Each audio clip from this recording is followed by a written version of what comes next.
Champions, like here on the Sunday Sports Show on Villa FM.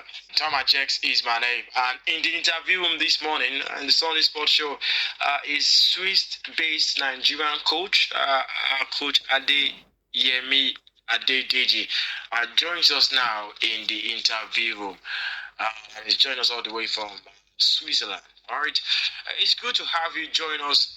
Good to hear from you again, Coach. How's it going? What season it is? Yeah, it's always good to be here once again. Thank you for having me. At the moment, we are now in winter and we are about to finish the league, and yet it's very, very cold. Sometimes we are in -2 degrees, sometimes we are in 5 degrees. So, but at the end, we don't have a choice. We just have to live with it because it's one of those seasons about European weather. Right, quite great. Well, I mean, as far as the context of club football is concerned, there's always quite a number of games during the winter. But away from that, we are quite keen on getting into this conversation as far as the Nigeria Premier Football League is concerned. Home-based players and of course the Super Eagles of Nigeria as well. I think a good place to begin is what quite a number of Nigerians have regarded as a big move, a bold statement, and a step in the right direction as far as getting local league games on TV. Recently, the Nigeria Premier Football League announced a broadcast deal with a cable service provider in Nigeria for the broadcasting of local league. And it's going to run for about 4 years, and it has contractual agreements and all of that as far as how the contract is being structured into the tune of over £1 billion going into that deal, as it were. Could you share your thoughts on what you think are the positives? So let's hear from you. First and foremost, let's appreciate those that make it happen this start time. Also, the Honorable Enebe and his fellow board members. Also, the NFF president, which is Alhaji Ibrahim Musa Gusso, and we say we appreciate him, and to all patriotic Nigeria that has been waiting for this opportunity, this type of progress, we say thank you to those who are involved. One thing I want you to understand is this is another way of marketing for them in themselves, for them to profit, because most of our other satellite TV for private sector in the TV rights, they will not have the opportunity to show the live, the match live. Even TV station, normal TV station cannot be able to show it because the permission is only for start time. So and for them now, it's going to be an opportunity for them now to be able to, any one of them who want to show the match, is going to show the highlights. But if they want to show the live, that means they have to go to them to pay them some kind of money for them to be able to gain from what the marketing system, what they have decided to broadcast. Another opportunity that is there for having a TV for playing match in the TV, it's a very big advantage. That's the advantage and disadvantage. The advantage is as an opportunity for the actors, which are the players and the coach, to expose themselves, that you can be able to see a good coach the way he give instruction to the players, and also the players now for them to market themselves, because most of all the African country and European country, they will have the opportunity to see the matches. It's also another advantage for referees who are not involved in CAF competition like the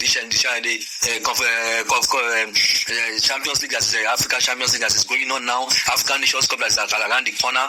It's another advantage for them, because when CAF see them not officiating, it will be an avenue for them to be recognized, that the people will be able to call them next time when they want to have any African tournament. But it's going to also expose a lot of bad players who are not good enough that will bring to the national team, that you can be able to see that I saw him play for him, but what is this guy playing? Why is he there? It's going to also expose some coaches who are not good enough to be in the national team, that it's going to expose them also, because you're going to see the tactical aspect and the system they are going to play. It's also going to affect some referees who are not good enough, that represent us always when they go to CAF course. So these things has its own advantage and disadvantage. But once again, I want to say kudos to those that make it happen, because it's going to be a step forward to our football and for the growth and development of our football in Africa.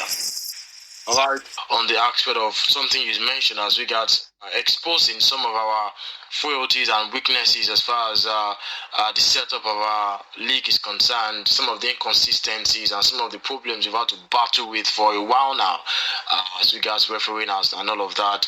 I've talked about technicality of our players, as it were, and all of that. Now, do you think this in any way would actually improve these areas that has been like a blight, yes, on the progress of our league? To be honest with you, it's straightforward for we now to having a TV broadcasting, TV rights for broadcasting the match in the TV, because one thing we also know is that it will help us also for our infrastructure, because when you are broadcasting a match in the stadium, that the pitch is not so good enough. After watching the match, you as an home team or away team, after watching the match, it will be an avenue for you now to know that you have to do infrastructure to make sure that you repair your stadium. So for me, I am very, very honest that this thing is going to be something that will make us to be proud, because we will see a lot of development, we'll see a lot of improvement from the players, because they want to give everything, because they know people are watching them. So the coaches too, they will try to rise their game. So it's a step forward in every aspect. Even the referees, they will be careful of what they blow. When you see it yourself, thus in the field, they'll be very, very careful of what they are doing. So I think for me, it's a very, very step forward. I say kudos once again to those that make it happen. All right, we'll talk about our home-based players, and why is that? The African Cup of Nations is around the corner. You look at some of the players that might not be available for our next, World Cup qualifiers game. We hear that indeed the likes of Victor Osimhen as well, trying to work his way back to full fitness, as it were. Now, what this window of opportunity provides for home-based players as well. I mean, there are quite a number of Nigerians who have clamored that, look, we need to get more home-based players in the setup of the Super Eagles of Nigeria. And not to sound like a broken record, because this question has been asked over and over again as regards how good enough are these home-based players to even replace some of these players who might not be available for these games. This TV rights and broadcasting is an avenue to expose and to showcase some players that we can be able to see the quality they have. Like before, you can see that the coaches has gone to many matches and watched some games, but up to date, he has not invited anybody to the national team. I think that now that this type of situation has occurred, that some players have injury. Now those names that he jots down now is a chance for him now to try out as much as possible to bring some of them to the national team. But the problem is, when the TV right is there, when everybody's watching most of the matches in TV, you can see the fans can come out again, be mentioning him to the coach again to see what he have not saw. So but now that we don't have it before, it is difficult for the fans now to be measuring him, because people will be asking, who is that player where you are measuring him? Who is that player? How is he playing? But if it's something that we can be able to watch ourselves in the TV, we can be able to make noise in the internet, in the radio, to glamour for a player that this player is good enough. But for me, I would say the coach now, the power is in the hand of the coach. He have saw the league. He have saw so many matches. It is now for us to see the ability of the coach. If he's able to improve the home-based player, or he's going to depend on some of the player he has, that is going to convert some player that is playing right back to go and play central defender. Then it is time for us to wait patiently and see what the coach is about to do in this situation.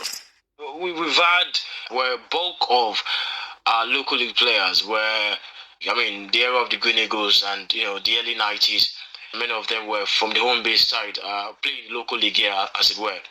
Now, it is quite hard to find a home-based player who is a regular starter in the Super Eagles setup. What does that say about the quality of coaching and coaching education that these players get in the local league? To be honest with you, you can't tell me that we don't have a good quality or a good player or good coaches in Nigerian league. We have good coaches in Nigerian league. We also have good players in Nigerian league who can fit into the national team. But we have to make sure the coach that we have now in the national team, he have to be willing to include the home-based player. It is up to coach decision. It is up to coach ability and competence for him to fish to trust the local player. We know when coach does not trust the local player, it will depend on the player that has been playing with before. Like when Keshi came in, Yobo was in the captain. Yobo was a regular player in the central back. But when Keshi came in, he was not afraid to put two home-based players from the local league into the national team, and both of them fitting together. At the end of the day, they won the Lagos the Nations Cup. I can bet you that you can't tell me in every professional football club in Nigeria, all the 20 teams, they don't have a very good central defender that can fit in to play for the Nigerian national team in the central back. No, I doubt that. Except the coach himself, he don't have his foresight to see the quality that he needed, because every coach has what they need. They have some kind of criteria they demand from every position. Some coaches want a top player, some coaches want an aggressive player, some coaches want an intelligent player, some people want a boring, a good passer, a good fighter. So maybe he has not seen those qualities. But I want to tell you something, that if other coach under the national team, I want to bet you that the coach may see what this coach that is there right now has not seen. So that's how it is. Coaches are different. They depend on your capacity and the way you fish out, do your own scouting individually and collectively. But it depends on the coach of the national team to fish out those players, because many coaches ask the different way they fish out their own players. Many players, the coaches demand for other quality. Some coaches like top players, some coaches like aggressive players, some coaches like a ball player, an intelligent player, but the defenders that can read the game, that can organize the team from defense line. And when a coach does not see that kind of player that he needed in the league, it will be difficult for him to include that player in the national team. For example, look at Kechi. When Kechi came in, Yobo was the captain of the national team, and Kechi brought two players, one from Sunshine and also come as a home-based player. Kechi was not scared for him to put both of them in central back and allow the captain to be in the bench for throughout the tournament. To tell you that Keshi has the eyes, he saw the quality of the players, that these players, they are not players that we are big, like that all, but they have the ability to read the game, to plan the game, and to also do the damages to close mark every strikers. So now, when a coach does not have this ability to see the quality of a player in a local league, it will be difficult for him to include any of them. He will be seeking on those he knows, or those that has already he saw that the people are good enough for him to make the job more easy for him. So all we're talking about today, no matter if they start playing the match in TV, even the coach is watching it, if he does not believe in the local league, it will continue to invite the foreign-based player. On achieving success at the next Afcon, a lot is being talked about Nigeria being a favorite. All of these clouds going to the African Cup of Nations in a matter of days. Do you think it counts for something going into the African Cup of Nations? And also, just to butt in as well, just to chip this in, what role do you think home-based players might play in Nigeria's success at the next African Cup of Nations? The reason being that African football is played in a certain way, even though we've seen some development, as it were. We've seen that a little bit of vulgarity and physicality, as it were. Definitely, suppose we can be able to include some home-based player, they will be a plus to the team, because they will be hungry and they will be excited. They will want to show the world what they got, But another thing we have to understand is this. The coach himself, I don't think he believes in any new player or home-based player, because if you watch all the matches he has been playing, whenever he invited a new player in a qualification, not a friendly match, it is difficult for him to give a minute to that player.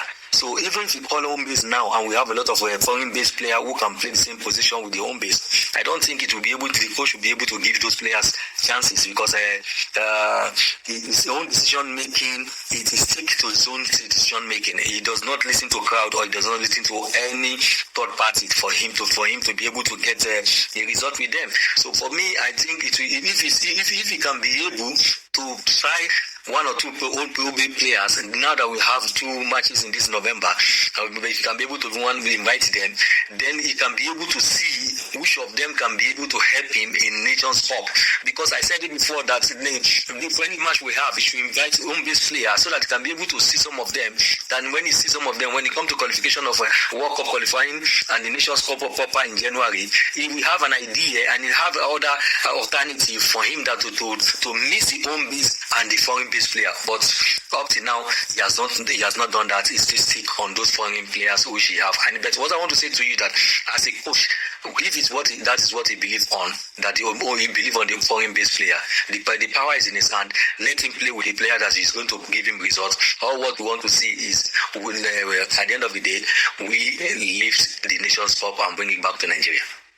All right. Well, we'll see how that pans out for the Super Eagles of Nigeria in the next couple of days leading up to the Africa Cup of Nations. If there's any advice you would give to Coach Jose Peseiro now, from a professional coach to another professional coach ahead of the African Cup of Nations, what will you be telling Jose Peseiro? And if of course, making an assumption now that you work side by side with him, what are the things you'll be telling him?